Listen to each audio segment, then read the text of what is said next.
Al-Fatihah. A'udzu billahi minasyaitonir rajim. Bismillahirrahmanirrahim. Alhamdulillahirabbil alamin.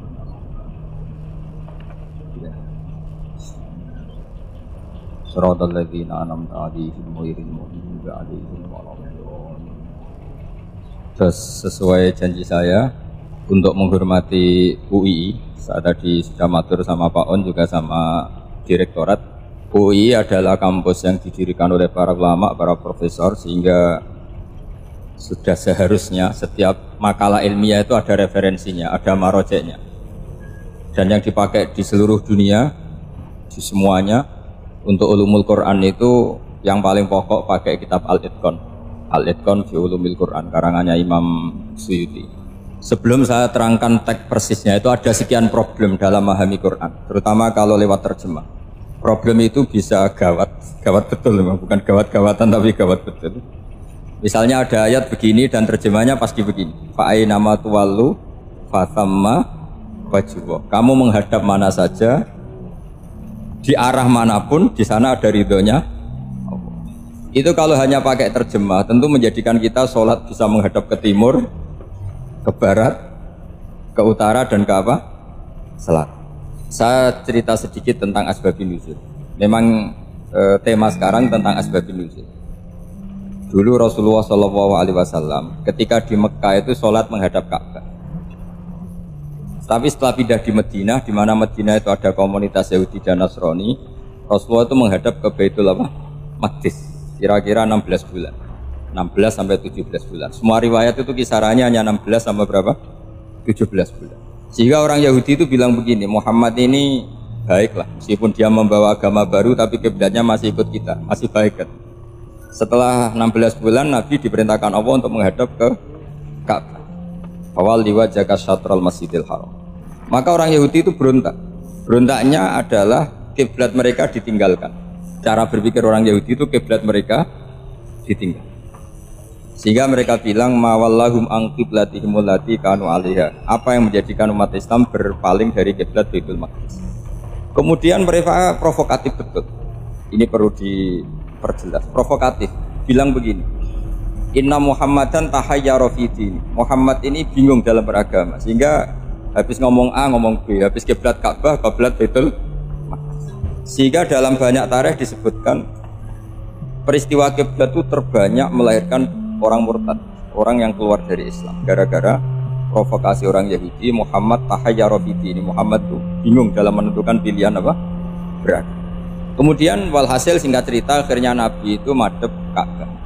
Apa yang terjadi mukjizat itu adalah bahwa agama ini agama yang mewakili semua agama sebelumnya yang masih orisinil. Yaitu Nabi akhirnya berargumentasi Ka'bah adalah kiblat yang asli, yang lebih tua. Terus mereka tanya, buktinya apa? Dijawab oleh Quran, fihi ayatum bayyinatum maqamu apa? Ibrahim. Ka'bah bukti tertua adalah di situ ada makam Ibrahim. Makam itu jejak kaki. Ya kalau bahasa Indonesia makam itu kuburan. Kalau dalam bahasa Arab makam itu jejak apa? Jejak. Sehingga diketahui oleh sejarah, dibuktikan di situ ada jejak kaki siapa? Nabi Ibrahim. Sementara nisbatnya Baitul Maqdis itu adalah kepada Nabi Musa dan Nabi Harun. Yang ini adalah turunan dari Nabi siapa? Ibrahim. Hikmahnya apa? Begini, sebagai bukti bahwa Baitul Maqdis pernah menjadi poros Islam atau poros Tauhid, maka Nabi Muhammad pernah disuruh menghadap ke Baitul Maqdis. Buat inget-ingetan kalau ini pernah menjadi poros apa? Tapi tetap tua-tuaan masih tua apa? Ka'bah. Kenapa tua Ka'bah tadi? Karena Ibrahim adalah Abul Anbiya, bapak dari para. Dan di situ ada jejak kakinya. Fihi ayatum bayyinatum maqam. Bukti itu belum cukup. Dibuktikan lagi bahwa Ismail kecil itu hidupnya di Ka'bah. Kita tahu sa'i bainas Safa wal Marwah adalah karena Siti Hajar sedang mencari apa? Jadi ada bukti sekian, bukti empirik bahwa Ibrahim itu kiblatnya itu Ka'bah, bukan Baitul. Sehingga ada kata-kata fihi ayatum bayyinatum maqamu. Nah, tanpa ngerti asbabun nuzul, kamu akan mengartikan fa'ainama tuwallu fathamma wajhullah itu salah. Karena di situ kamu menghadap mana saja, maka di situ ada ridhonya Allah.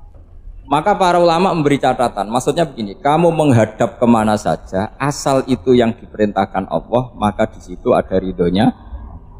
Harus seperti itu maknanya, disesuaikan dengan konteks asbabin. Tanpa seperti itu tidak bisa. Dan masih banyak lagi kepentingan tentang asbabin.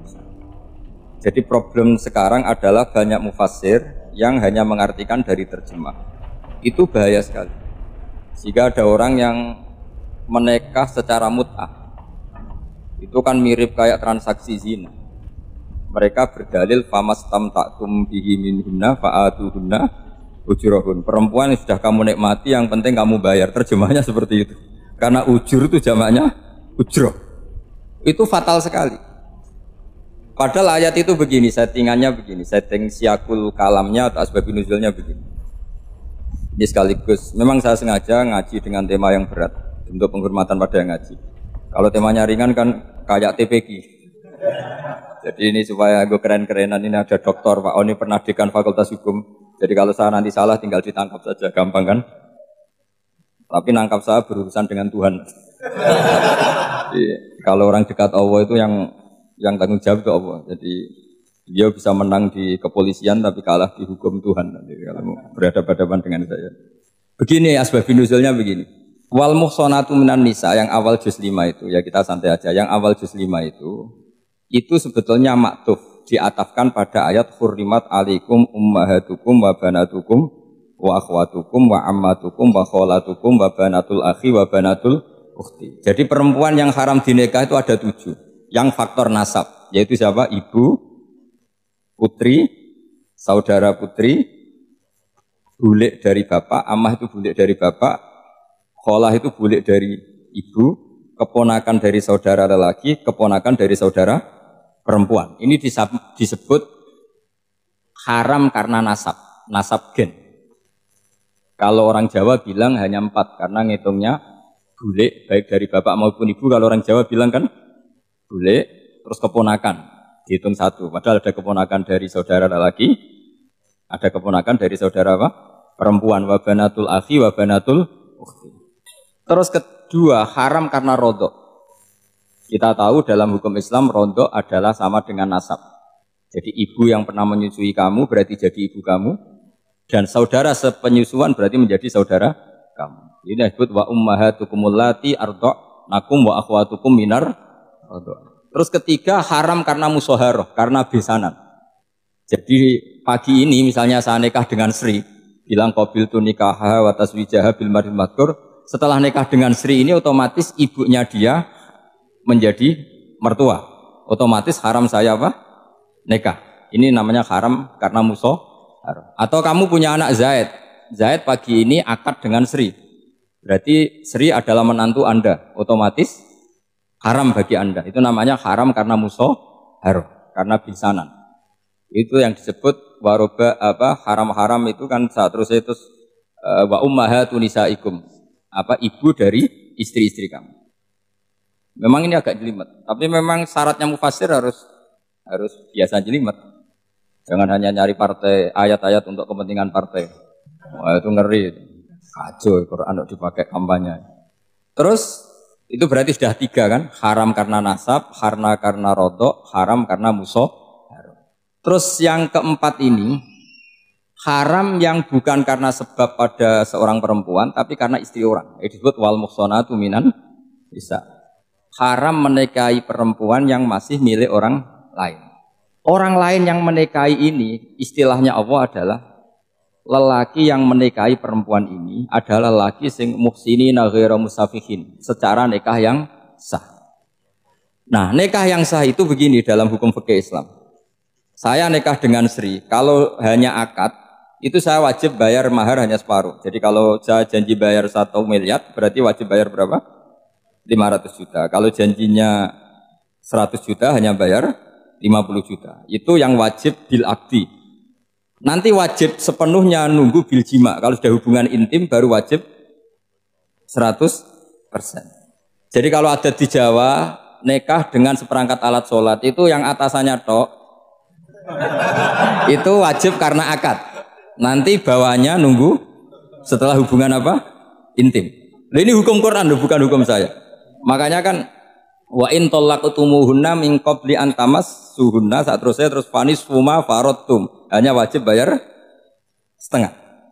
Nah, perempuan yang sudah diajak hubungan intim itu kata Allah fa'atuhunna ujurahun, maka wajib kamu bayar penuh.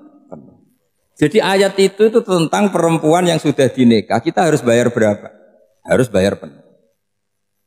Ini penting saya utarakan. Nah, problem kita sebagai orang Indonesia, ini juga problem Pak On, problem semua kiai. Mahar di Indonesia itu nggak bisa dibahas di Quran. Karena keterlaluan, kecilnya itu keterlaluan. Saya ini kan kiai, sering ngakatkan tuh sampai bosan, seperangkat alat sholat. Itu ngawur sekali, ini mbak-mbak harus nggak mau gitu. Saya provokasi minimal itu ya berapa? 100 juta berapa? Pantasnya berapa? Pantasnya berapa? 10 gram itu berapa nilainya? Kan 1 gram 500.000, baru 5. Ya sudah mendingan itu 10 gram ya. Quran itu bayangannya gini, sambil latihan, yang hafal-hafal biar latihan. Jangan dapat beasiswa karena hafal tapi nggak jelas juntrungannya. Quran itu bayangannya gini, ini nggak mungkin Quran ini bisa dibaca di Jawa. Wa in aradtum istibdala zaujim makana zauji wa ataitum ihdahunna qintaran fala ta'khudhu minhu syai'a. Jika kamu nikah sama seorang perempuan, kemudian kamu cerai, maka mahar yang sudah kamu berikan jangan ambil lagi. Karena mahar di Arab itu mahal, 100 juta, kadang mobil Alphard, kadang GMC. Sehingga setelah menceraikan tuh kebayang menarik. Kok enak, dulu saya memberikan itu kan karena dapat servisnya, sekarang sudah saya cerai, saya tarik. Kalau mahar di Indonesia kan seperangkat alat sholat. Jadi gak kebayang ada kalimat fala ta'khudhu minhu syai'a, jangan ambil lagi. Kebayang ngambil aja enggak? Apalagi kalau nikahnya sudah 2 tahun kan sudah lusuh, sudah. Tapi kalau di Arab itu kebayang karena mahal. Makanya orang Arab suka nikah orang Indonesia karena murah. Jadi bahasa kintoron itu harta yang enggak ternilai. Wa ataitum ihdahunna kintoron. Yang enggak ternilai, mahal betul. Itu pernah saya hitung, ada yang mahar itu 400 juta, ya sekira segitu. Nah, makanya setelah dicerai Allah memperingatkan, setelah kamu kasihkan ya jangan minta lagi. Kenapa kepikiran minta? Karena jumlahnya besar. Kalau di Indonesia kepikiran nggak minta, nggak kepikiran, saking kecilnya. Seperangkat alat sholat, kadang 1 juta. 1 juta itu setelah hubungan intim, sebelumnya yang wajib hanya 500. Itu kan nggak kebayang. Makanya susah ngartikan Quran di Indonesia, kadang susah, karena kadang terlalu. Itu pernah Sayyidina Umar radhiyallahu anhu pernah bilang begini, wahai para perempuan, mahar itu jangan mahal-mahal, kasihan para lelaki. Itu ada perempuan alimah, ya orangnya alim betul. Meskipun nggak pernah sekolah di UI, tapi alim itu. Itu usul langsung gini, ya Amirul Mukminin, laisa dzalika laka ya Amirul Mukminin. Waqad qala ta'ala wa ataitum ihdahunna qintaran. Kamu hanya seorang Amirul Mukminin, tidak berhak bikin aturan pembatasan mahar. Allah saja tidak batasi, kenapa kamu batasi? Jika dulu yang namanya nikahnya Sulaiman Agung atau Jamaluddin siapa Ratu Agung, kalau hadiah ya sampai tas mahal itu kan dari bahasa Arab mumtaz mahal. Mumtaz itu istimewa, mahal itu dia punya istri yang sangat dicintai, dikasih hadiah mumtaz mahal. Terus ilat Jawa jadi apa? Tas mahal. Itu sama Mujid Ulil Albab kalah. Itu kalau cerai kan kepikiran minta lagi, dikasihkan yang baru. Tapi kalau di Indonesia tidak mungkin karena apa tadi? Seperangkat alat sholat. Begitu nyari yang murah lagi. Yang bagus kitanya, bungkusnya yang bagus. Maka nggak mungkin kita maknani Quran tanpa mengenal yang bernama asbabin. Karena makna ayat itu bisa kacau kalau kita tidak tahu asbabin. Yaitu kayak tadi makna fa'ina ma tuwallu fatamma wajhu. Itu maknanya kan kamu menghadap mana saja, boleh saja di sana ada ridhonya Allah. Berarti kan bisa ke timur, ke selatan, ke utara, ke barat. Itu bahaya betul. Sehingga kata ulama harus mengkaji asbabin supaya porsi ayat ini sampai semana jauhnya itu kita tahu. Tanpa tahu itu tidak bisa. Begitu juga menyangkut kiblat. Sekarang saya tanya, kemarin kan ramai dulu di Kemenak, kiblat semuanya diukur dengan GPS, terus beberapa masjid dikomentari salah karena diukur pakai apa? GPS. Kalau dalam bahasa falak disebut yaumarosdil kiblat. Memang bisa diilmun. Tapi pertanyaannya begini, dari awal Allah ngendikan fawalli wajhaka syatral masjidil haram. Kamu yang penting sholat itu menghadap masjid. Masjid itu ya bangunan. Sehingga kata Ibnu Abbas yang diriwayatkan banyak ulama mengatakan Al-Ka'bah kiblatun li ahlil masjid wal masjid kiblatun li ahlil haram wal haram kiblatun li ahlil masyriq wal maghrib. Jadi kalau orang di dalam masjid kiblatnya harus Ka'bah. Di luar masjid kiblatnya asal bangunan Masjid Haram. Tapi di luar sini kayak di Indonesia boleh semua tanah haram. Kenapa begitu? Kata Ibnu Abbas karena Quran itu turun bilisanin Arabiyyim mubin. Jadi kalau orang Jogja kalau mau ke Jakarta arahnya kemana? Barat. Itu sebetulnya ketika Anda ke barat itu persis Jakarta apa bisa saja pasnya itu Pangandaran. Tapi orang itu akan bilang kalau ke barat ya ke Jakarta. Meskipun presisi Anda tepatnya di Pangandaran. Nah kiblat seperti itu, asal orang menghadap ke barat itu orang sudah bilang ke kiblat. Gak usah sedetail misalnya harus pas Ka'bah. Saya pernah debat sama tim ahli Kemenang. Gak bisa Gus, sekarang ada GPS harus tepat Ka'bah. Terus saya bilang gini, kalau teori Anda benar, berarti semua masjid luasnya maksimal 16 meter. Ka'bah itu luasnya hanya 16 meter. Berarti masjid Ulil Albab yang pojok sana sama pojok sana, kira-kira itu ya sudah tidak kena Ka'bah. Kalau harus tepat, Ka'bah itu kan diameternya hanya 16. 16 sama 18 kalau nggak salah. Berarti semua masjid kalau ingin tepat Ka'bah harus pas 16. Kalau terlalu luas pilihannya harus cekung. Kan jadi aneh. Makanya saya itu sering Pak, dulu saya ini biasa debat fikih. Kalau di tradisi pesantren namanya Basul Masail. Saya punya teman yang paling kurang ajar, yang paling saya kenang dalam panjang sejarah. Dulu itu kalau debat fikih itu ya seru. Kalau aturan fikih kan gini, soft paling baik itu kan soft pertama. Baru kedua, baru ketiga. Yang paling keren kan soft awal, soft. Terus teman saya bilang gini Pak, ya kalau gitu gini aja Gus, desain masjid itu memanjang utara selatan. Biar semuanya soft awal. Gara-gara didesain begini kan ada soft 2, soft 3. Apa susahnya kita bikin mulai awal supaya masjid itu memanjang utara apa? Selatan. Supaya semuanya soft awal. Ya kalau ada hukum ya diimplementasikan dalam desain bangunan katanya. Jadi itu kan kacau. Terus akhirnya saya jawab, lalu setelah begitu yang paling afdol siapa? Yang dekat imam. Ya sudah, bikin cekung saja kalau gitu. Artinya gini ya, beragama itu yang sehat. Jadi beragama itu berdasar riwayat. Berdasar riwayat, pernah ada ulama yang hitung. Madinah menghadap Ka'bah itu ya tidak pas. Pernah dihitung pakai GPS. Kiblat Madinah ke Ka'bah itu ya tidak pas. Tidak seperti yang pernah dianjurkan Kemenak. Karena apa? Agama ini ngikuti bilisanin Arabiyyim mungkin. Seperti jenengan gini. Semua ini istilahnya apa? Menghadap Gus Bah. Padahal ada yang agak sana, agak sana. Semuanya ngaji sama siapa Gus? Ya sudah. Istilahnya bertatap muka. Memangnya kita benturan. Ini bahasa. Jadi seperti ini semua namanya apa? Berhadap. Padahal ada yang agak samping, agak samping. Ka'bah juga gitu. Sebenarnya tidak se-ekstrim yang dibayangkan orang-orang. Cuma kalau bisa tepat, ya kita harus tepat. Tapi tetap saja tidak perlu 16 apa? Fa'aina ma tuwallu fatamma wajhuhu. Itu artinya menghadap. Menghadap itu menghadap arah. Makanya Allah tidak dawuh fawal liwajhaka nahwal Ka'bah, tapi fawal liwajhaka syatrul Masjidil Haram. Jadi ini penting saya utarakan supaya kita familiar dengan istilah-istilah Quran. Istilah Quran itu gampang kok sebenarnya. Kalau kita kaji itu gampang. Problem kita tidak pernah mengkaji. Jadi semuanya asing. Kalau kita mengkaji itu gampang sekali. Saya punya sekian cerita betapa pentingnya mengkaji Quran. Harun Ar-Rasyid itu dinasti Bani Abbasiyah. Itu pinter sekali. Ada seorang ustadz yang agak ekstrim. Itu datang ke Harun Ar-Rasyid. Ya Amirul Mukminin, inni nasihun laka famusaddidun alaika.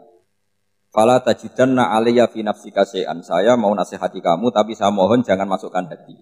Karena nasihat ini penting. Tapi saya akan keras, vulgar.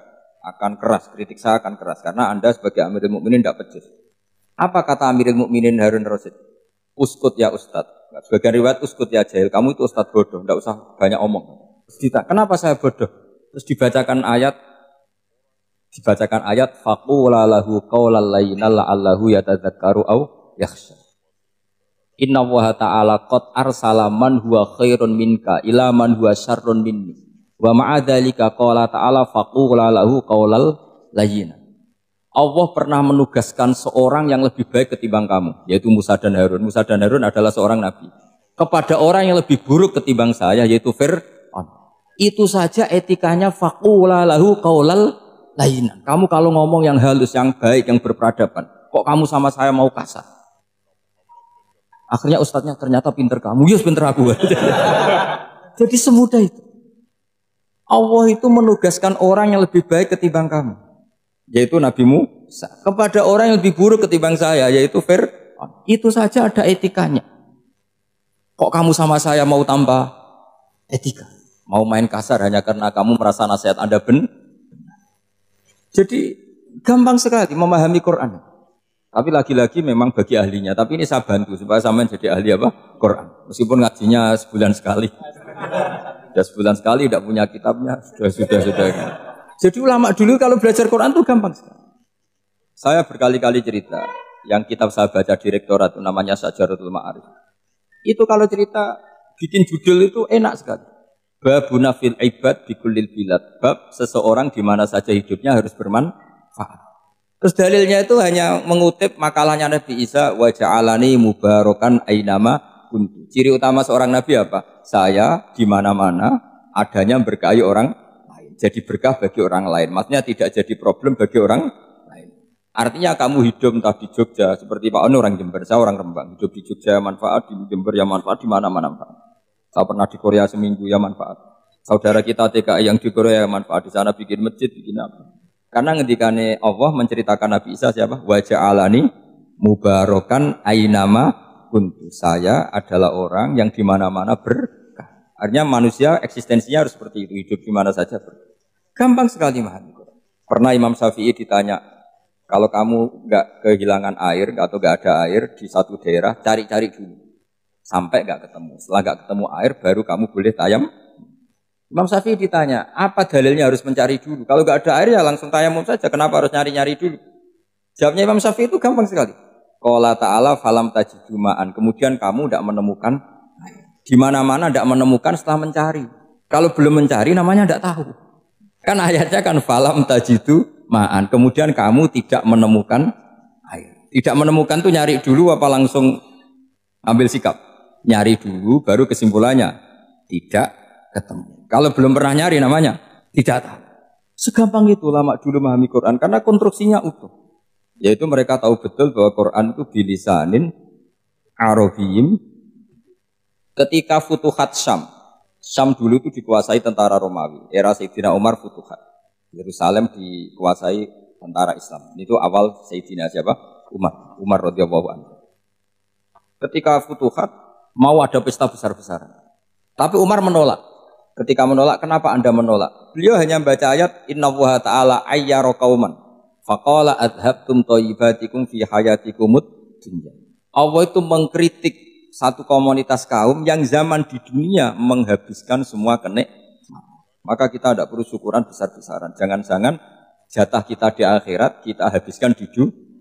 Itu adhabtum thayyibatikum fi hayatikumud dunya. Semudah itu. Semudah itu ulama.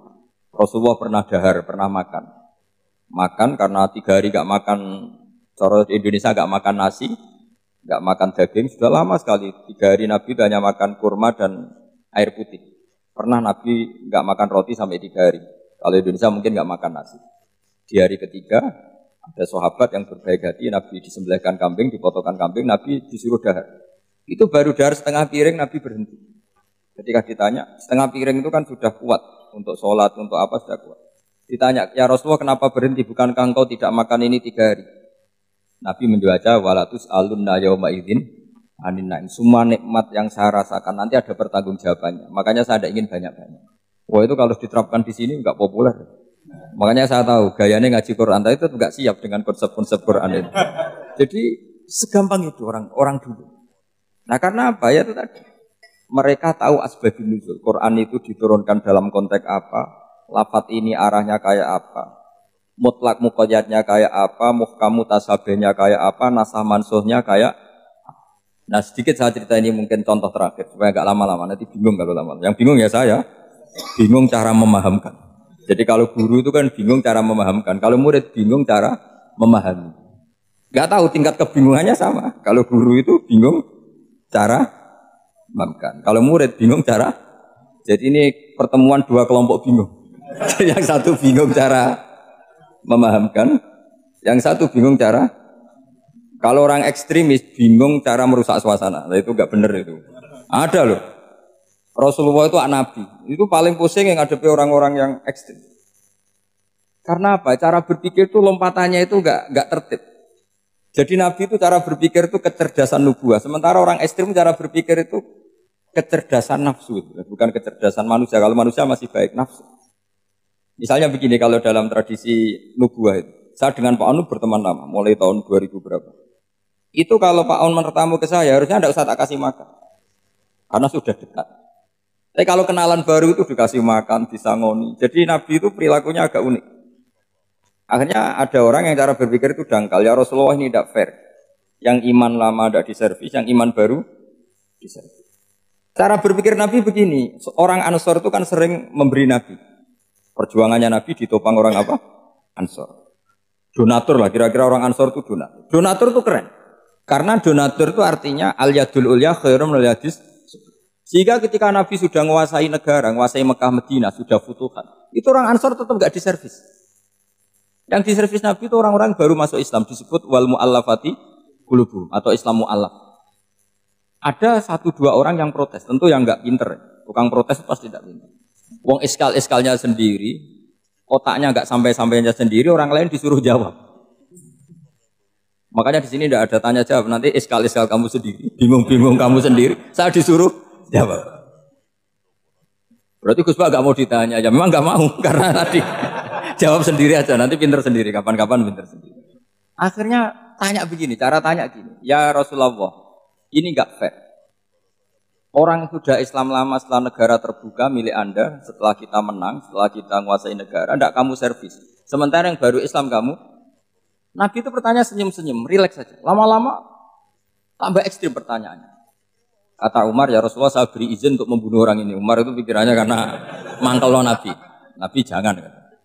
Kalau kamu bunuh, nanti apa kata orang banyak? Inna Muhammad dan yaktulu ashabah. Dikira Muhammad membunuh sahabatnya sendiri. Nabi masih mendengar. Komplainnya masih mendengar. Lama-lama Nabi memberi penjelasan. Kamu ini orang Ansor. Kamu biasa memberi saya, memberi dana perjuangan. Memberi itu hebat. Saya tidak ingin menurunkan grade Anda. Grade sebagai pemberi, berarti kelasnya elit. Sekarang menjadi penerima. Itu tidak bagus. Itu betapa Rasul ini namanya kecerdasan nubuah. Kalau orang biasa memberi, biar memberi saja. Supaya dia tetap heroik, tetap patriotik, tetap keren. Karena mentalnya Jangan sampai dari mental memberi, kemudian mentalnya peminta. Jadi kalau Pak On jadi tim suksesnya Pak Jokowi itu ya tidak minta-minta. Kalau dulu kampanye ya kampanye saja. Biar memberi terus nggak pernah minta. Meskipun akhirnya ya gelong. Tapi Nabi dulu tidak gitu. Jadi orang Ansor itu nggak pernah diservis. Padahal jasanya kayak gitu. Supaya kelasnya tetap kelas elit, yaitu pemberi, penanggung jawab. Nabi nggak ingin orang Ansor turun grade menjadi penerima. Orang-orang yang cerdas nubuah menerima konsep Nabi seperti itu. Lo tanya sama Pak On, saya dan ikut terjemahan UI itu puluhan tahun sama Pak. Itu beliau ke kontrakan saya ke rumah beliau. Tidak pernah berharap apa. Saya sangat tertutup. Bukan apa-apa ya, kalau ingin memberi saja. Kontribusi saya pada Al-Quran. Saya tidak kepikiran mendapat. Supaya heroik. Tapi orang-orang yang cerdas amatir tadi, ini nggak fair. Wong yang memberi lama kok dapat servis sedikit. Nah, sekarang itu problem zaman akhir sudah mulai seperti itu. Orang ini namanya Dzul Khuwaisirah. Ini yang nanti punya anak turun Khawarid. Khawarid itu orang yang ibadahnya hebat, tapi cara berpikir dengan buah salah. Orang lagi Khawarid itu orang yang ibadahnya hebat, tapi cara berpikir nubuah salah. Nubuah itu unik. Nubuah itu cara berpikir tadi. Apa ya? Melihat sesuatu yang benar biar benar terus gitu. Yaitu tadi, mental memberi itu ya biar memberi terus, tidak usah di-share. Maka ketika Abu Bakar jadi khalifatul Rasulillah, itu ada sistem kepegawaian. Itu gajinya Umar yang sudah Islam lama, gajinya Abu Bakar yang sudah Islam lama. Itu sama Abu Sufyan sama, padahal Islamnya Abu Sufyan baru setelah Fathu Mekah, kira-kira baru setahun. Terus diprotes sama orang-orang, ini Islam lama kok gajinya sama Islam yang baru setahun kok sama. Kata Abu Bakar, fadailuhum indallah, mereka punya kelebihan Islam lama itu indallah, nanti balasannya biar surga. Kalau di dunia sesuai profesinya. Artinya profesi kalau penjaga kantor ya berapa, kalau dosen berapa, pokoknya ya sudah. Dan itu diterima oleh sahabat, semuanya menerima konsep itu. Era Umar agak dibalik. Abu Sufyan kira-kira gajinya 1 juta, yang lainnya yang menangi Nabi mulai awal gajinya 10 juta. Ditanya, ya Umar, kenapa ini jadi rubah seperti kebijakan Abu Bakar, tidak seperti Abu Bakar? Jawabnya Umar lucu. Fa la usawwi baina man qatala Rasulullah wa baina man qatala ma'a Rasulillah. Demi Allah saya tidak akan pernah menyamakan orang yang dulu merangi Rasulullah yaitu Abu Sufyan dengan orang sing selawase dari Rasulullah yaitu Sayyidina Ali dan sebagainya. Ini penting. Artinya ketika gajinya orang saya seperti Ali radhiyallahu anhu itu tinggi itu bukan karena lamanya Islam, tapi karena lamanya iman. Jadi mulai dulu ijtihad itu ada dan dulu dia biasa saja. Karena tadi ada kecerdasan nubuah. Saya ulang lagi, ada kecerdasan apa? Sekarang itu kecerdasan toma atau kecerdasan nafsu. Itu kalau sampai ngaji kitab tasawuf, itu bab bakhil itu tidak ada. Menurut kitab tasawuf, medit itu tidak ada, kikir itu tidak ada. Yang ada itu toma. Toma itu berharap dikasih orang lain. Sampai pernah enggak bilang kalau artis-artis di Jakarta kikir? Tidak pernah kan? Karena kamu tidak pernah ingin diberi. Kalau kamu punya pacar karena kenal tidak pernah ditraktir, oh pacar saya kikir. Karena kamu ingin diberi. Pernah enggak kamu hukumi orang lain kikir? Yang enggak kenal. Padahal tidak pernah memberi kamu. Apa kak? Karena kamu tidak pernah ini. Coba sekarang kamu saya tanya. Ini latihan cerdas. Definisi kikir itu apa coba? Enggak pernah memberi kamu kan? Artis-artis Jakarta, tokoh-tokoh nasional pernah enggak memberi kamu? Enggak kan? Tapi enggak pernah kamu vonis kikir. Karena kamu enggak pernah Tapi pacar kamu, kok amin ditraktir terus? Atau istri kamu, atau mertua kamu, kok enggak ngasih warisan, kamu bilang kikir enggak? Sebabnya kikir betul apa karena kamu tomak, berharap? Tomak. Maka di kitab tasawuf itu enggak ada bab kikir, yang ada bab tomak. Karena asal usul menvonis orang kikir itu karena tamak. Maka jangan banyak kenal orang, nanti banyak hukum kamu kan gitu. Sombong juga gitu, di tasawuf itu enggak ada bab sombong. Karena orang hukum orang lain sombong itu karena kamu ingin dihormati. Ada orang enggak kenal. Terus lewat saja enggak tanya kamu bilang sombong enggak? Enggak kan?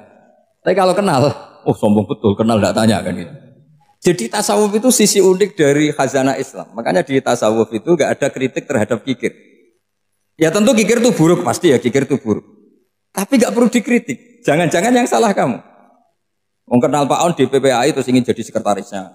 Terus ingin kenal Pak Jokowi ingin jadi menterinya. Nanti kenal rektor ingin jadi pegawainya. Ketika enggak diturutin bilang Pak Rektor kikir. Tapi orang lain ya kak pernah berharap, mungkin nggak menvonis Pak Rektor atau Pak On ini kikir, enggak kan? Berarti vonis kikir itu status orang itu apa nggak kesampaian niat kamu? Memang agak jelimet ilmu tasawuf itu, tapi itu unik, itu bagian dari khazanah apa? Islam. Makanya Rasulullah itu sering isti'adah minta perlindungan wa min toma'in fi ghairi matma'in. Ya Allah, saya tidak ingin berkeinginan yang tidak layak. Karena semua dunia ini dimulai dari keinginan. Coba kamu protes negara itu karena apa? Ingin makmur, sejahtera tanpa kerja. Sehingga nyalakan menteri keuangan, menteri ini itu. Makanya kalau guyonannya ulama tasawuf gini, tak beri bocoran. Guyonannya orang tasawuf. Begini guyonannya. Anta lam tajid min nafsika kullama turid. Fakaifa turidu min ghairika kullama turid. Kamu yang punya keinginan saja tidak bisa memenuhi apa yang kamu inginkan. Kenapa keinginan itu kamu timpakan ke orang lain untuk memenuhi kamu? Wong kamu yang punya keinginan saja tidak bisa mewujudkan. Kenapa keinginan Anda kamu timpakan, bebankan orang lain untuk memenuhi keinginan Anda? Misalnya kamu, Gus saya ini goblok, tolong pinterkan. Wong kamu yang ini saja tidak bisa, kok menyuruh saya? Jadi kalau tiap tasawuf itu unik. Seperti kamu mencintai istri tulen, itu ingin kan dicintai istri tulen. Kamu sendiri kan nggak bisa cinta tulen, masih pelengahan sana sini. Kamu pacaran, ingin pacar kamu setia. Ternyata kamu bikin sekian alternatif. Kalau putus ini punya ini, putus ini. Tapi kamu ingin ini setia kan nggak fair. Makanya guyonanya orang tasawuf itu anta lam tajid min nafsika kullama turid fa kaifa turidu min ghairika kullama turid. Gampang tuh apalane pokoknya ratrit gitu aja gampang. Jadi kamu yang punya keinginan saja tidak bisa memenuhi. Kok orang lain disuruh memenuhi. Sehingga orang tasawuf itu malu betul. Misalnya saya kok ingin Pak On takdim sama saya itu kurang pegawaian. Kalau saya ingin ditakdimi saya menakdimi diri saya sendiri. Makanya berbahagialah orang yang ngilu terus saya ganteng sendiri ya Allah. Saya kaya sendiri. Menunggu orang lain bilang kamu kaya itu repot. Menunggu orang lain bilang kamu hebat itu sudah bilang aja ya Allah saya hebat, ya Allah saya ganteng, ya Allah saya cantik. Daripada menunggu orang lain bilang apa? Cantik. Jadi ilmu tasawuf itu unik. Jadi kalau fikih itu yang dikritik itu kikir. Kalau tasawuf enggak toma. Karena orang yang kamu vonis kikir itu jangan-jangan tidak kikir tapi mementingkan yang lebih penting. Misalnya ada teman yang tidak pernah naksir kamu, ternyata punya ibu sakit, uangnya dianggarkan untuk ibunya yang sakit, atau anaknya sekolah, atau keluarganya masih butuh biaya, sehingga sama teman dia kikir. Hakikatnya kikir apa mementingkan yang penting? Tapi kamu karena nggak pernah ditraktir menvonis kikir. Ini pelajaran. Jadi makanya yang dianteni ilmu tasawuf itu tamak tadi kalau dalam bahasa Indonesia, bukan kikir. Karena vonis kikir itu akan disematkan orang yang tidak kesampaian hajatnya. Pokoknya bapak saya itu, keluarga kiai itu ajarannya itu, yang penting jangan berharap dari orang lain. Ini Pak On saksinya, saya dulu benahin terjemah itu nggak pernah ingin diperlakukan seperti ini. Yang ngaji aja. Karena pikirannya keluarga kiai itu sederhana. Kalau ngamal ya ngamal saja. Ngamal itu heroik. Makanya buyut-buyut kita semua ini kan pahlawan semua. Membela negara Indonesia jadi merdeka. Ya nggak pernah kebayang jadi presiden, menteri. Tapi sekarang nggak, ngamal sedikit saja harus jadi menteri. Jadi ini bahaya kalau dalam kelangsungan bernegara. Karena orang biasa transaksional. Awal negara ini dibangun berdasar heroik, bukan berdasar apa? Transaksional. Tapi sekarang orang akan membiasakan itu. Apa-apa itu transaksional. Ini tidak bagus untuk kelangsungan bernegara. Apalagi kelangsungan beragama. Sehingga seperti saya ini masih punya desa-desa binaan di Sragen, di pedalaman Papua sekalipun. Saya punya santri banyak di Papua. Itu kalau cerita itu unik-unik. Itu mau Jumatan, itu enggak ada orang 40. Sudah datang setengah 12. Itu datangnya 3 jam. Di situ mau ketemu santri 3. Semua, karena ya akhirnya mereka tanya gini Pak. Pertanyaannya itu lucu. Gus, boleh enggak Jumatan orang 3? Secara fikih Syafi'i kan harus orang 40. Kemudian mereka tak bilang buat sholat duhur saja. Mereka enggak mau. Wong Jumat kok duhur. Harinya kan Jumat, masa sholatnya? Sehingga kita yang jadi kiai akhirnya nyari fikul madzhabil arba. Nyari fikih madzhab 4. Ternyata Imam Malik membolehkan orang 6. Ada yang bilang 12. Yang penting keceluk jamun itu kelompok. Kalau 3 kan belum keceluk apa? Belum disebut apa? Kelompok.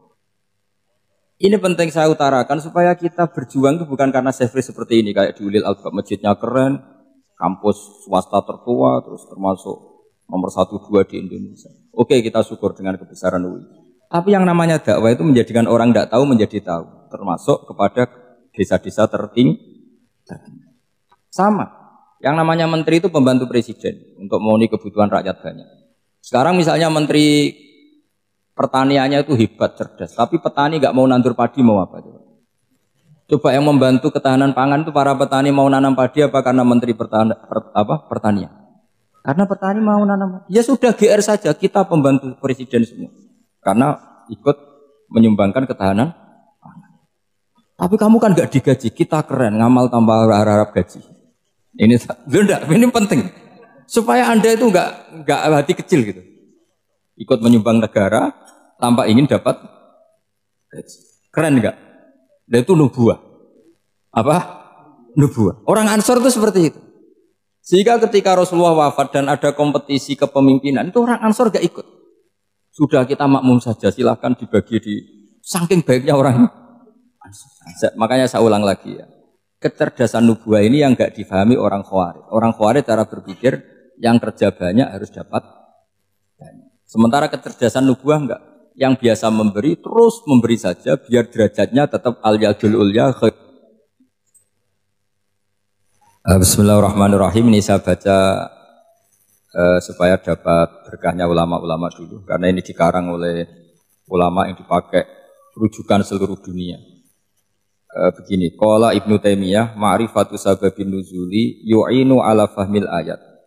Jadi mengenali asbabun nuzul itu membantu memahami secara benar ayat itu.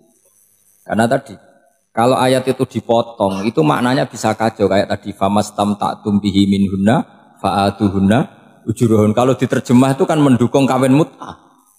Kalau terjemahnya saja perempuan siapa saja yang pernah kamu nikmati, yang penting kamu bayar. Itu kan aliran sesat dan menyesatkan. Itu konteks asbabun nuzul tidak seperti itu. Perempuan yang sudah menjadi istri kamu, seolah lagi perempuan yang sudah menjadi istri kamu, jika sudah kamu hubungan intim, maka maharnya harus dibayar penuh. Tapi kalau belum hubungan intim, maharnya hanya wajib separuh. Fanisfu ma faradtum illa ayafuna au ya'fu alladzi biyadihi uqdatun nikah. Tapi tadi kalau di Indonesia gimana Gus? Nah, itu yang repotnya. Maharnya itu tadi mukena atasan dan apa? Bawahan. Wah kacau kalau di Indonesia itu. Sehingga kita bingung kalau dalam logika Arab kan gitu. Bayangannya kalau cerai, kata Allah, fala ta'khudhu minhu syai'at. Harta yang sudah kamu berikan ke istri jangan diambil lagi. Sampai dilarang ngambil tuh karena jumlahnya banyak sehingga kepikiran ngambil. Kalau di Jawa nggak usah dilarang sudah tidak akan ngambil karena rukuhnya sudah lusuh. Itu susahnya baca Quran di Jawa ya. Karena dari awal maharnya terlalu apa? Kecil. Terus beliau Imam Suyuti termasuk di sini menyontohkan yang pasti salah kalau difahami yaitu tadi ayat apa itu fa'inama tuwallu fastamma wajhu. Jadi beliau terus meringatkan betapa pentingnya mengenali asbabin nuzul. Karena asbabin nuzul itu gampang. Saya ulang lagi, asbabin nuzul itu gampang.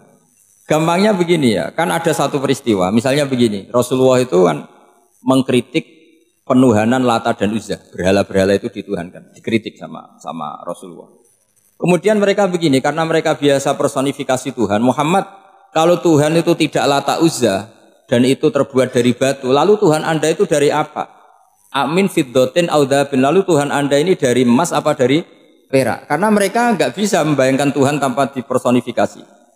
Terus Allah menurunkan qul huwallahu ahad, Allahus somad, lam yalid wa lam yulad wa lam yakul lahu kufuwan ahad. Karena otaknya mereka sudah begitu, yang namanya Tuhan itu harus dipersonifikasi. Makanya saya kemarin di Korea seminggu, cerita yang paling unik gini Pak On, ada bos Islam, ada bosnya TKI yang baik. Mereka mengizinkan pekerjanya sholat. Bareng sholat tuh diinget ke atas ke bawah, kok gak ada arcanya. Sehingga setelah sholat dibilang, apa saya berikan berhala sekalipun? Karena gak kebayang ada orang sholat kok tanpa berhala, tanpa Tuhan. Yang kamu sembah itu mana? Kok gak ada? Apa tak belikan? Jadi unik. Nah teman saya yang satu unik lagi, dia termasuk pegawai Garuda, yang derekno saya ke Korea itu orang pegawai Garuda. Dia karena orang kaya biasa ke Eropa kemana-mana itu. Singkat cerita dia sholat di mall, karena nganggep Korea itu sudah negara maju kayak Eropa. Setelah sholat di mall pas asar itu, security-nya nelpon polisi. Pak polisi di sini ada ritual teroris. Jadi kalau menamakan sholat itu ritual. Jadi artinya apa? Ritual-ritual yang kita lakukan itu macam-macam cara pandang. Orang ateis itu kan Cina kan, Korea itu kan ya Cina lah, Korea, Jepang, RRC itu kan sipit ini. Itu ya yang namanya ibadah sembahyang harus ada patungnya atau ada arcanya atau ada benda-benda itu. Orang Islam kan nggak ada sama. Makanya mereka itu kok bisa? Problemnya kita, saya ulang lagi, ini problem ya. Problemnya kalau ada itu ya repot. Begini misalnya, ini masih tentang asbabun nuzul. Ini contoh terakhir tentang masih asbabun nuzul. Umar radhiyallahu anhu, sahabat Umar itu kalau mencium Hajar Aswad itu sambil gedumel. Tidak berdoa tapi gedumel. Masyhur itu ada di Bukhari. Alim tu annaka hajarun la tadurru wa la tanfa walau la anni ra'aitu Rasulullah qabbalaka ma qabbaltuka. Saya tahu loh. Nyium Hajar Aswad dicium tapi sambil gedumel. Saya tahu loh kamu hanya batu, enggak mandoroti, enggak manfaati. Kamu jangan GR, saya cium itu jangan GR. Kalau saja saya tidak melihat Rasulullah mencium kamu, maka saya ada sudi nyium kamu. Dah gitu aja. Terus itu tiap nyium Hajar Aswad itu tidak doa. Kalau kamu kan enggak minta kaya, minta macam-macam. Kalau Umar malah gedumel. Nah, kenapa demikian? Itu ada asbabun nuzulnya. Umar itu saksi sejarah. Ketika Rasulullah Fathi Mekah, Nabi kan tawaf terus mencium Hajar. Itu di belakang masih banyak orang kafir. Kebetulan Umar masih di sana. Sudah Islam Umar, tapi dia di belakang. Dengar orang-orang kafir, Muhammad itu tua aneh. Katanya melarang nyembah batu. Ternyata dia nyembah batu.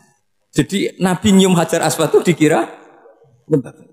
Katanya ngelarang nyembah batu, tapi dia kok nyembah batu. Karena Nabi mencium Hajar Aswad. Nah karena untuk menghilangkan stigmasi itu, Umar tiap nyium Hajar Aswad ngomong gitu. Andai kan ada sound system, mungkin jadi sound system. Supaya jelas bahwa penciuman ini bukan karena menyembah. Artinya mudah sekali kenapa Umar ngomong gitu. Karena asbabun nuzulnya seperti itu. Coba kalau kamu tidak tahu asbabun nuzul, Umar maksudnya gimana tuh? Gak doa, gak apa, kok malah ngomong gitu kan ya. Tapi kalau kamu tahu asbab nuzul Umar itu yang mendengar komentar orang sama ketika kita tawaf itu kan 3 pertama kan kita lari-lari kecil. Itu ceritanya juga gitu. Rasulullah itu hidup di Medina, terus diterkenalkan miskin. Medina itu kota wabak, kota penyakit, endemik. Dulu Medina, Yasrib itu kota endemik. Jika kata orang kafir-kafir Mekah, yaji ulihadal bait kaumun qad wahanat hum huma Yasrib. Nanti akan datang satu komunitas kaum yang sudah lemas karena kena penyakit TBC dari Yasrib. Nabi dengar itu makanya terus bilang ke para sahabat, tunjukkan kalau kamu kuat dengan cara lari 3 kali. Terus pakai pakaian yang kelihatan maco, yaitu yang dipakai lelaki-lelaki. Bahunya dikelihatan. Nah, setelah Rasulullah wafat, Umar menggantikan beliau setelah Abu Bakar. Umar bilang gini, sebetulnya tawaf seperti ini, yaitu lari pertama 3 putaran pertama lari dan memperlihatkan pundak seakan-akan orang maco itu sudah enggak perlu. Karena alasan itu sudah tidak ada. Tapi ini tinggalan Rasulullah, maka jangan rubah ya, tetap seperti ini. Akhirnya meskipun sudah tidak ada alasan tadi menjawab stigma si orang kafir, tetap tawaf seperti itu. Jadi memang agama itu unik. Kadang kita harus tahu alasannya, tapi alasan itu kalau menjadi mahatul hukmi, pijakan hukum salah. Misalnya kamu terus bilang gini, ya berarti tawaf sekarang bebas, nggak perlu seperti itu. Kan alasan itu sudah tidak ada. Nah di sini pentingnya riwayat. Riwayat itu begini, logikanya sudah enggak ada, tapi kaifiah itu, cara itu masih kita terus. Dan itu memang saya ulang lagi harus tahu asbabun nuzul. Saya beri contoh ya misalnya, wa idza darabtum fil ardi falaysa 'alaikum junahun an taqsuru minas shalah. Terus ayat di mana? In khiftum ayyaftinakumul ladzina kafaru. Jika kamu pergi dalam keadaan takut ditangkap orang kafir atau takut diculik orang kafir, maka kamu boleh mengqasar sholat. Itu jelas ada ayat in khiftum ayyaftinakumul ladzina kafaru. Jika kamu takut diculik orang kafir. Sehingga ketika ba'da Fatih Mekah, setelah Mekah dikuasai Islam, Umar tanya, "Ya Rasulullah, kenapa engkau masih sholat qasar? Bukankah kita sudah aman?" Waqad qala ta'ala in khiftum ayyaftinakumul ladzina kafaru. Allah ngendikan boleh mengqasar itu kalau dalam kondisi takut. Waqad kunna fi amrin, sekarang kita sudah aman. Jawabannya Rasulullah itu unik. Ya Umar hadihi shadaqatun faqbalu shadaqah. Ini sedekahnya Allah, bonus, sudah terima saja, enggak usah catatan-catatan gitu. Sehingga era Umar ya ada lagi yang tanya Umar ke gitu. Terus kata Umar, sa'altu dzalika Rasulullah sallallahu alaihi wasallam faqala hadihi shadaqatu wa faqbalu shadaqah. Sudah ini bonus dari Allah, terima saja. Ini kan unik. Padahal kalau secara disiplin ilmu kan begini. Kamu boleh mengqasar sholat kalau dalam bepergian dan dalam keadaan takut. Logika hukumnya kalau tidak takut, tidak usah. Sama seperti begini. Kamu kalau pergi jauh seperti saya Pak On, itu ngosor sholat apa enggak ngosor kan? Alasannya kalau kosor itu, kalau pergi itu masyakot, repot. Sekarang pergi kita pakai Alphard misalnya, pakai Innova.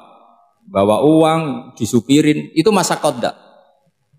Enggak kan? Tetap boleh jamaah enggak? Boleh. Sebenarnya kamu jamak itu karena pengetahuan hukum apa karena enak jamak? Kalau alasannya masyakot kan sekarang sudah ada, nggak repot. Ya sudah pakai hadis tadi, ini hadiah, terima saja. Jadi makanya agama itu riwayat. Tapi ada saja ulama yang agak balik loh. Agak balik gini, banyak juga ulama misalnya duwe gawe, ibunya sakit terus ribet jamak sholat.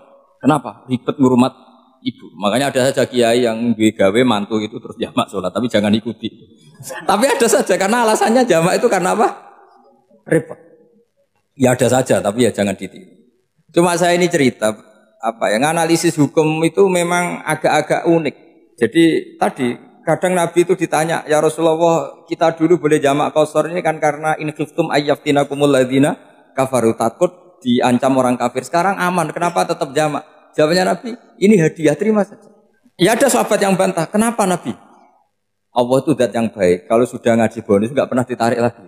Makanya Nabi kalau berdoa itu unik, ya siapa yang disiksa di dunia karena dosanya, fallahu akramu min ayyus sanniya uqubatahu fil akhir.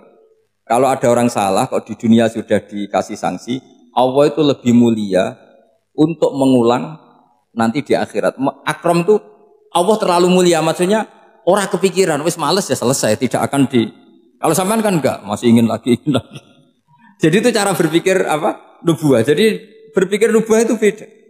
Ada orang pas sujud diinjek sama orang fasik. Diinjek, kemudian si yang sujud tadi, wallahu la yaghfiru wallahu laka, demi Allah tidak akan ngampuni kamu. Itu langsung Allah memberi wahyu sama Nabi di zaman itu. Bilangin yang sedang sujud itu, dia harus minta maaf sama saya, kata Allah. Man dzalladzi yata'alla ala fulan, dia bersumpah bahwa Allah tidak akan memaafkan orang itu. Itu harus diralat. Nabinya iskal, kenapa ya Allah? Yang Tuhan itu saya ini punya sifat dua, bisa menyiksa dan bisa memaafkan. Kenapa dia milih sifat saya satu tidak memaafkan? Akhirnya apa?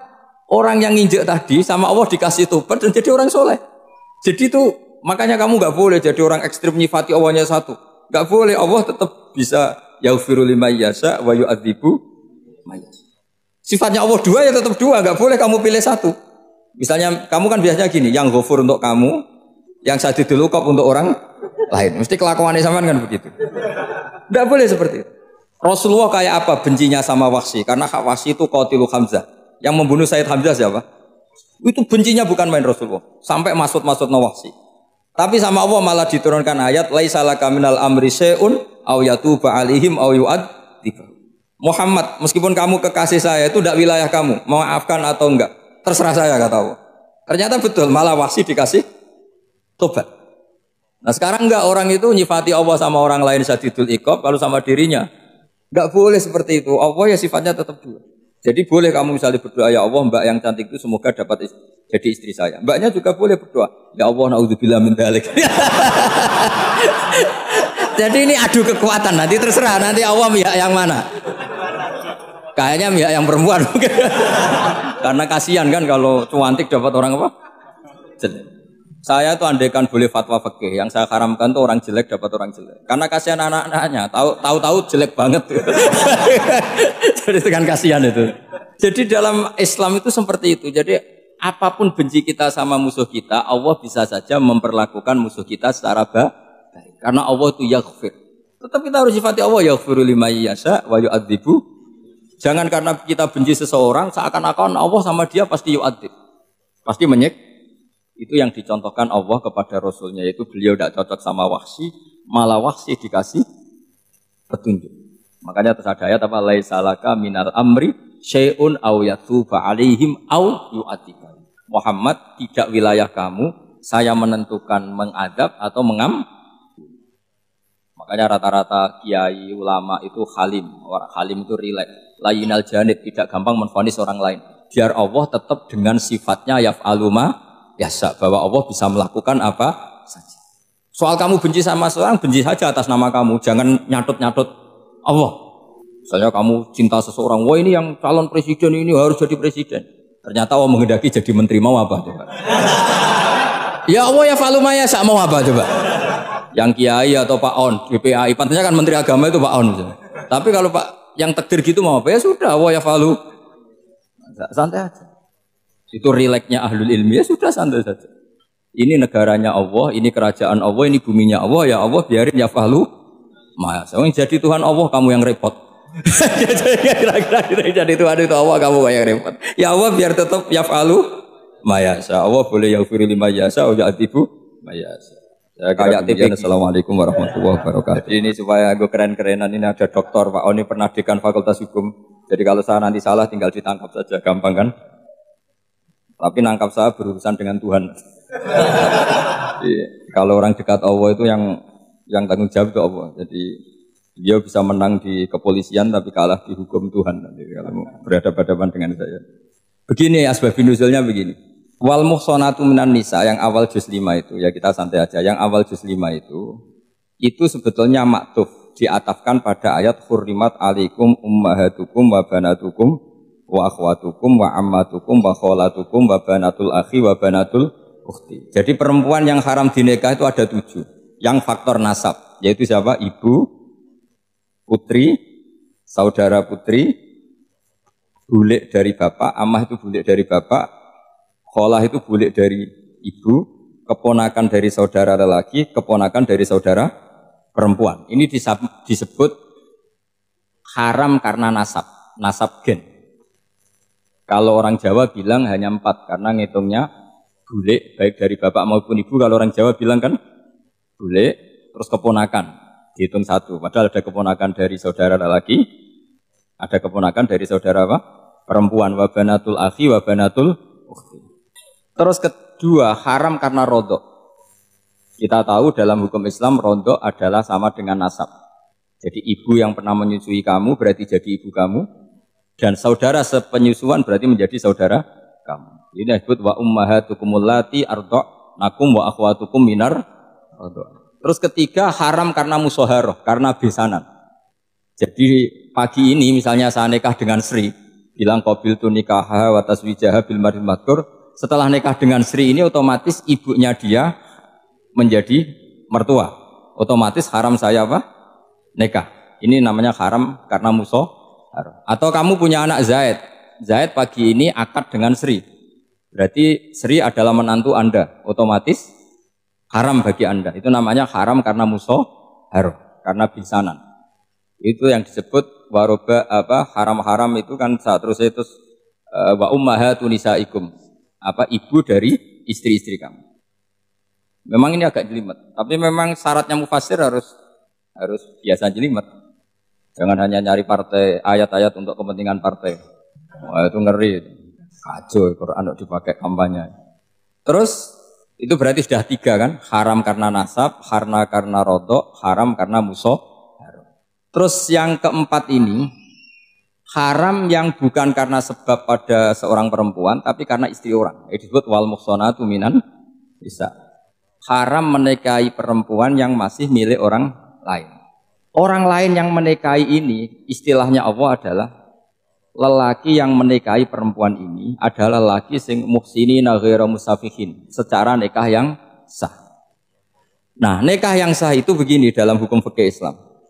Saya nikah dengan Sri, kalau hanya akad, itu saya wajib bayar mahar hanya separuh. Jadi kalau saya janji bayar 1 miliar, berarti wajib bayar berapa?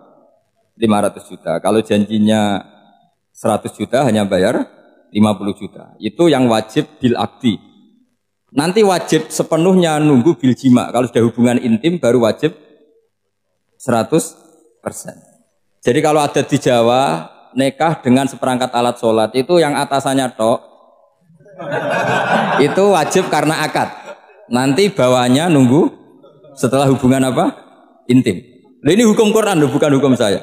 Makanya kan wa in talaqtumuhunna min qabli an tamassuhunna terus fanis fuma faradtum. Hanya wajib bayar setengah.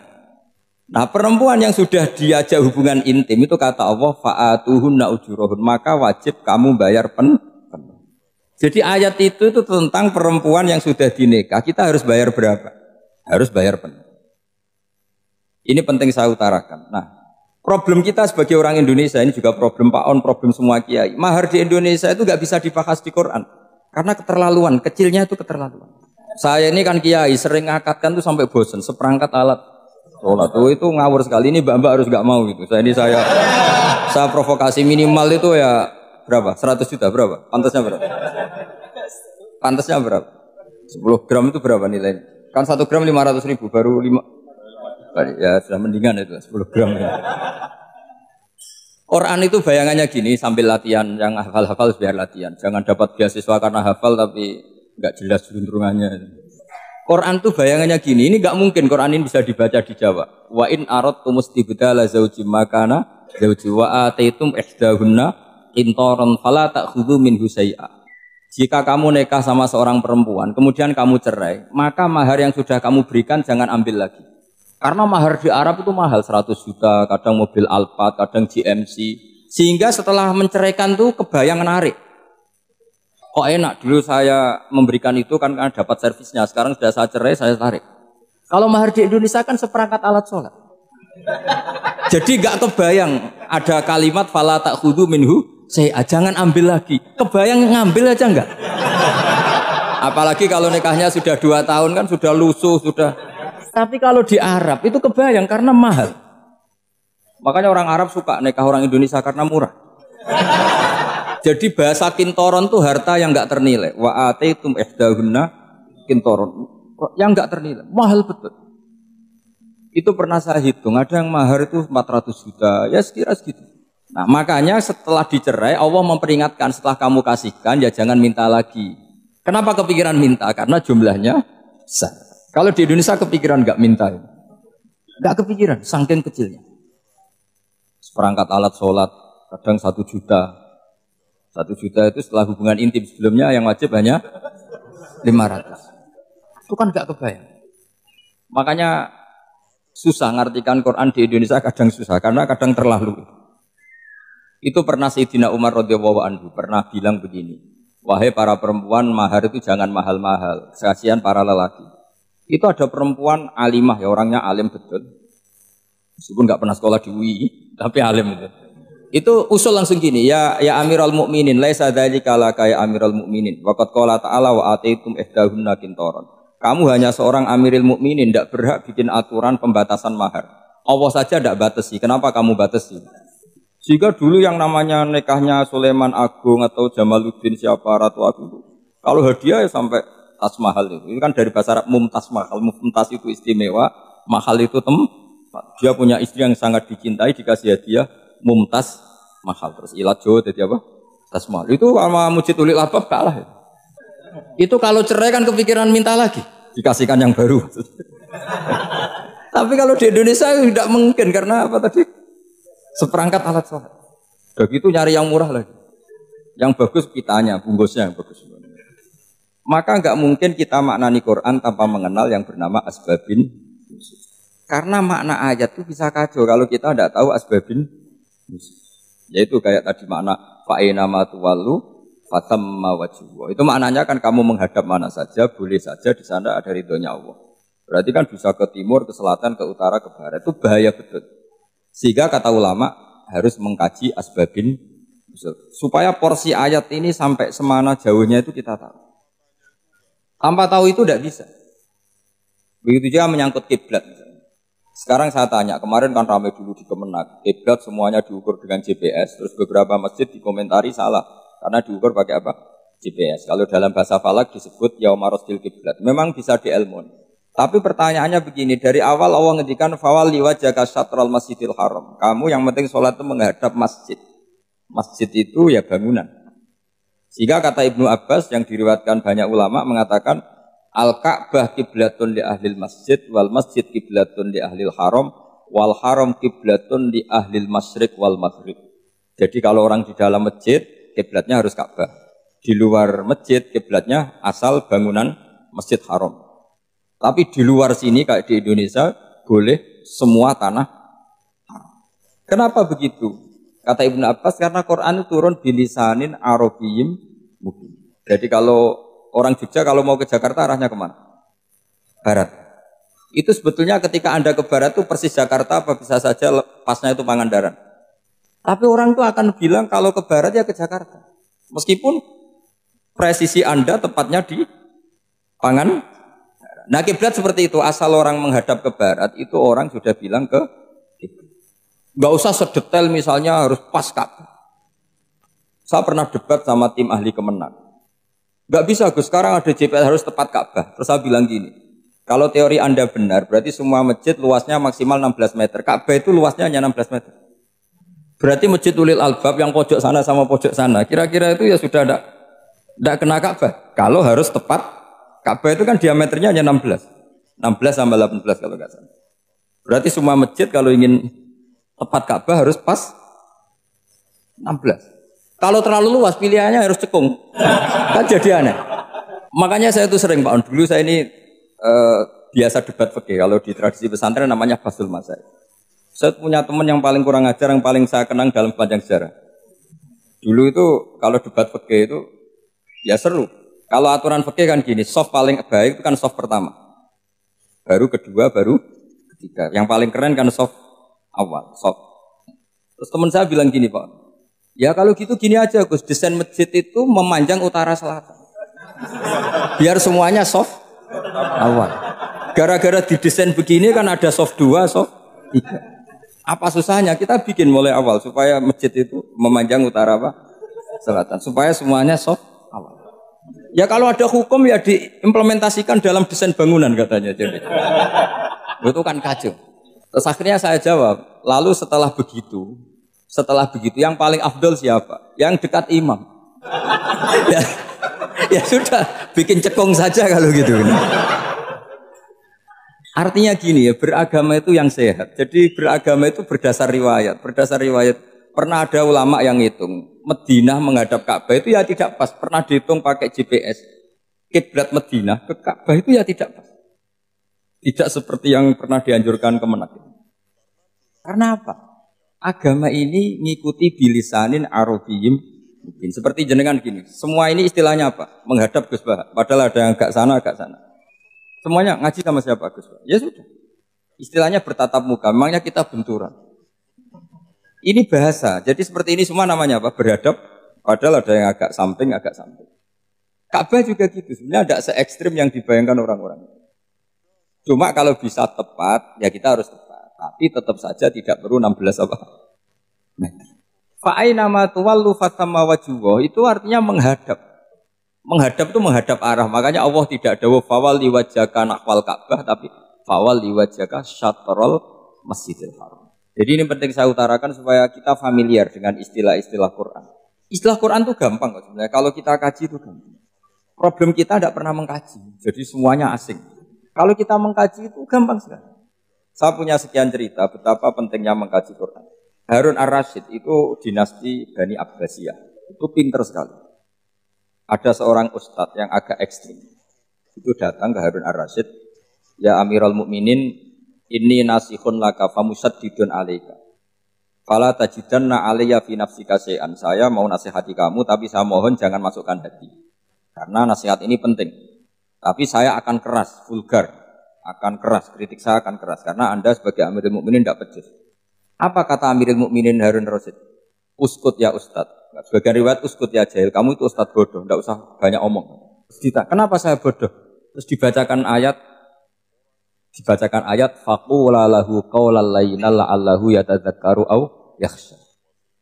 Inna Allaha ta'ala qad arsala man huwa khairun minka ila man huwa syarrun minni. Wa ma'adzalika qala ta'ala faqula lahu qaulal layyin. Allah pernah menugaskan seorang yang lebih baik ketimbang kamu, yaitu Musa dan Harun. Musa dan Harun adalah seorang nabi. Kepada orang yang lebih buruk ketimbang saya, yaitu Fir'aun. Itu saja etikanya faqula lahu qaulal layyin. Kamu kalau ngomong yang halus, yang baik, yang berperadaban, kok kamu sama saya mau kasar? Akhirnya ustadznya ternyata pinter kamu, yes pinter aku. Jadi semudah itu.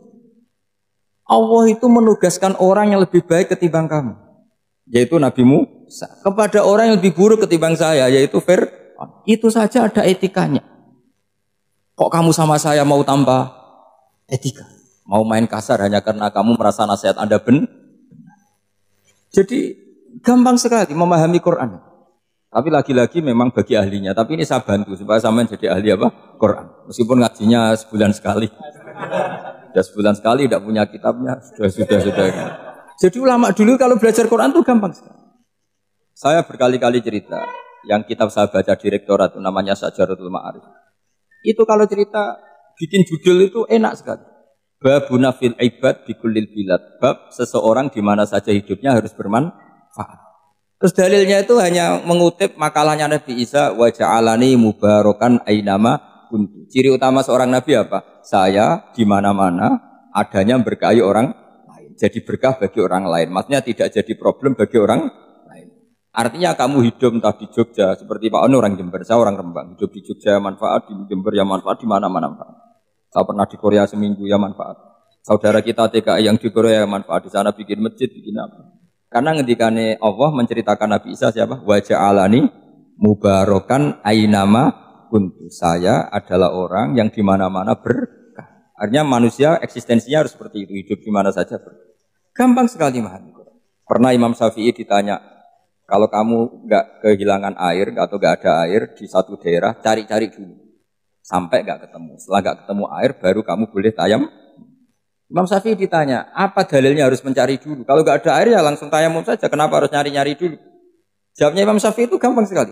Qala ta'ala falam tajidu ma'an. Kemudian kamu tidak menemukan air. Di mana-mana tidak menemukan setelah mencari. Kalau belum mencari namanya tidak tahu. Kan ayatnya kan falam tajidu ma'an. Kemudian kamu tidak menemukan air. Tidak menemukan tuh nyari dulu apa langsung ambil sikap? Nyari dulu baru kesimpulannya tidak ketemu. Kalau belum pernah nyari namanya tidak tahu. Segampang itu ulama dulu memahami Quran karena konstruksinya utuh. Yaitu mereka tahu betul bahwa Quran itu bilisanin Arabiyyin. Ketika Futuhat Syam dulu itu dikuasai tentara Romawi. Era Sayyidina Umar Futuhat. Yerusalem dikuasai tentara Islam. Itu awal Sayyidina siapa? Umar radhiyallahu anhu. Ketika Futuhat mau ada pesta besar-besaran. Tapi Umar menolak. Ketika menolak, kenapa Anda menolak? Beliau hanya membaca ayat Innallaha ta'ala ayyara qauman faqala adhabtum thayyibatikum fi hayatikumud dunya. Allah itu mengkritik satu komunitas kaum yang zaman di dunia menghabiskan semua kenikmatan. Maka kita tidak perlu syukuran besar-besaran. Jangan-jangan jatah kita di akhirat kita habiskan di dunia. Itu adhabtum thayyibatikum fi hayatikumud. Semudah itu ulama. Rasulullah pernah dahar, pernah makan. Makan karena 3 hari gak makan, cara Indonesia gak makan nasi, gak makan daging, sudah lama sekali. 3 hari Nabi hanya makan kurma dan air putih. Pernah Nabi gak makan roti sampai 3 hari. Kalau Indonesia mungkin gak makan nasi. Di hari ketiga, ada sahabat yang berbaik hati, Nabi disembelihkan kambing, dipotongkan kambing, Nabi disuruh dahar. Itu baru dahar setengah piring, Nabi berhenti. Ketika ditanya, setengah piring itu kan sudah kuat. Untuk sholat, untuk apa sudah kuat. Ditanya, ya Rasulullah kenapa berhenti? Bukankah engkau tidak makan ini 3 hari? Nabi menjawab, walatus alunna yauma idzin anin na'im. Semua nikmat yang saya rasakan nanti ada pertanggungjawabannya. Makanya saya tidak ingin banyak-banyak. Wah itu kalau diterapkan di sini enggak populer. Makanya saya tahu gayanya ngaji Quran itu enggak siap dengan konsep-konsep Quran itu. Jadi segampang itu orang dulu. Nah karena apa ya itu tadi? Mereka tahu asbabun nuzul. Quran itu diturunkan dalam konteks apa? Lafaz ini arahnya kayak apa? Mutlak muqayyadnya kayak apa? Muhkam mutasabihnya kayak apa? Nasah mansuhnya kayak apa? Nah sedikit saya cerita ini mungkin contoh terakhir supaya agak lama-lama. Nanti bingung kalau lama. Yang bingung ya saya. Bingung cara memahamkan. Jadi kalau guru itu kan bingung cara memahamkan. Kalau murid bingung cara memahami. Gak tahu tingkat kebingungannya sama. Kalau guru itu bingung cara memahamkan. Kalau murid bingung cara. Jadi ini pertemuan 2 kelompok bingung. Yang satu bingung cara memahamkan, yang satu bingung cara. Kalau orang ekstremis bingung cara merusak suasana. Nah itu enggak benar itu. Ada loh.